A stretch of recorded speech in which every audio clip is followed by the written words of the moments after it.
आप सभी का स्वागत करते हैं भोजपुरी इंटरटेनमेंट के चैनल पर।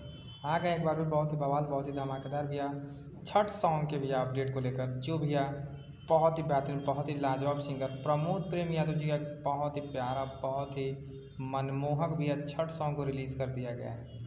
जैसा कि आप सभी लोग स्क्रीन पर देख पा रहे होंगे, जिस शानदार और लाजवाब भैया गाने का नाम है पियरिया बलम। बात कीजिए भैया इस शानदार और लाजवाब गाने की, तो इस गाने को भैया गाया है प्रमोद प्रेमी यादव जी ने।